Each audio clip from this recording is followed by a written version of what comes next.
Hey guys, welcome back to my channel. Hello everyone. So in this video I am going to be sharing my birth story. In my last video I did a Q&A and one of the questions was about my birth story. So I figured I would just make a whole new video about it and kind of just give you guys literally my birth story. So on September 4th, 2021, that morning, I had lost my mucus plug. And usually when you lose your mucus plug, like labor is near. It could be hours from losing your mucus plug. It could be days, it could be weeks, like you never know. And I was 39 weeks and 5 days on September 4th. So I was like, okay, any day now, I should be going into labor. We just went on about our day, basically just normal life stuff. Around 8 p.m.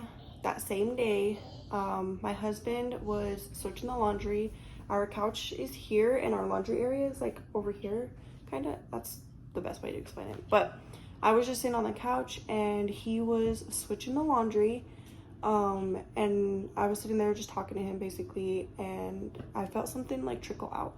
And I was like, that felt like something not normal. Like it felt like something, not just like discharge or anything, it felt like my water, you know? I stood up and I was like, babe, I think my water broke, to my husband. And he's like, no, you're lying. Like, there's no way.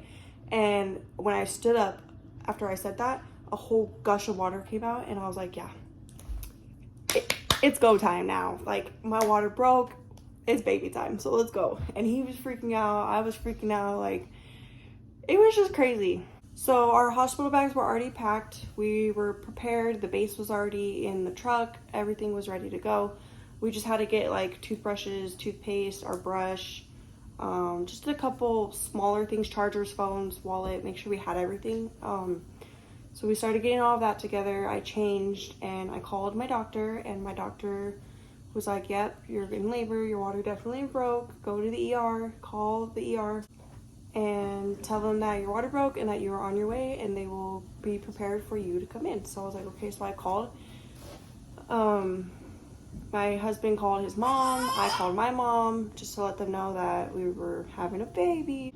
So after we did all the phone calls and everything, got all the small stuff that we still needed to pack up, we head to the hospital. And when I tell you, my husband was driving like a bat out of hell. He was driving like a bat out of hell, and I was like, babe, like, we got time, don't worry. But he was just freaking out and he was nervous, I was nervous. It was crazy. Like everything just went like that.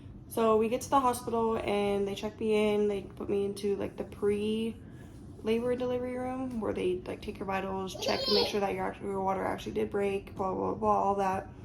And I was only 2 centimeters dilated, and it was weird because my water broke Saturday, September 4th, and the Wednesday before that, I had a doctor's appointment and I wasn't dilated at all.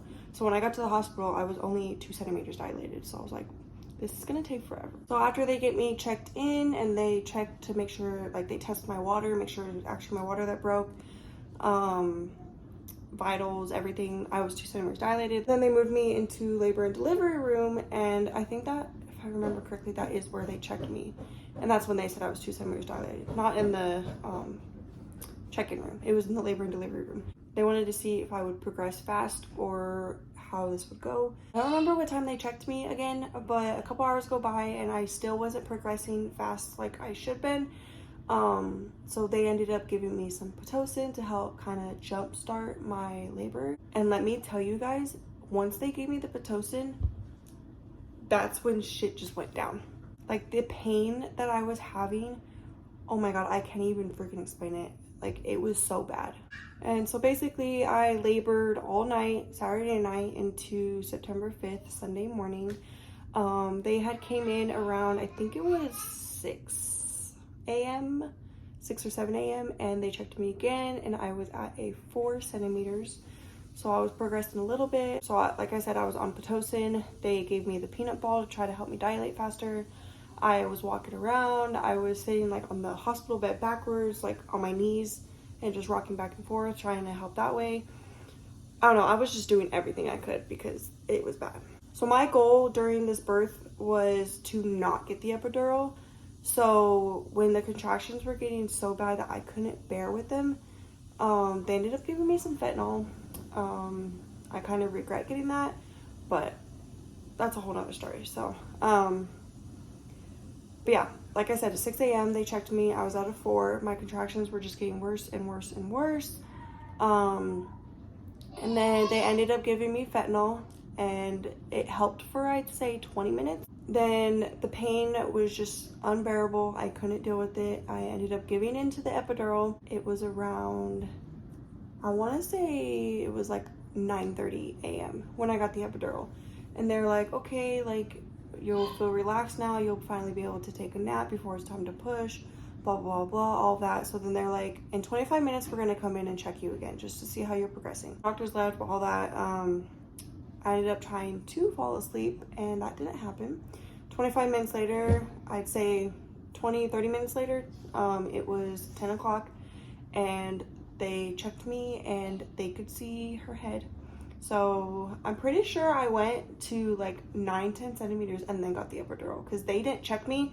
They hadn't checked me since 6 a.m. that morning, and then they finally had checked me again at 10. So I can guarantee I was probably already at 9-10 centimeters when I got the epidural. So 10 a.m. they came back in to check me after I got the epidural, said they could see my daughter's head, and it was go time. Once they said it was go time, all the doctors were getting everything ready. I was practicing my breathing through all of my contractions, and I could still feel the contractions even with the epidural. It was horrible. So then everything's ready to go. It's time to push. I pushed and pushed and pushed. Then at 10:33 a.m. on September 5th, our beautiful daughter was born.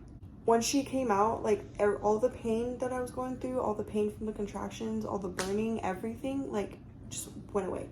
Like I wasn't even thinking about the pain. Like all I could think about was her and seeing her and holding her and everything. I did end up tearing a little bit, so I only needed 2 stitches.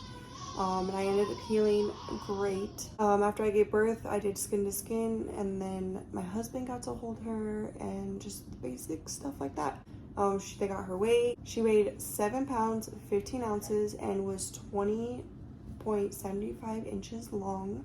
And now, 10, almost 11 months later, this is her, my beautiful baby girl. Hey, say hi. Say hi. Oh, you're so sweet. Yeah. But yeah, guys, basically that's it. A couple hours after I gave birth, they moved us to our postpartum room, and that was basically it. Just I stayed a couple days in the hospital just to recover and to get her test done and make sure everything was going to be okay. But yeah, guys, that was basically it for my birth story of this beautiful little girl. Make sure to like, comment, share, and subscribe if you aren't already subscribed, and hit that bell button. Like I said in the last video, if you guys have video ideas for me to leave a comment below. Thank you guys so much for watching. Bye.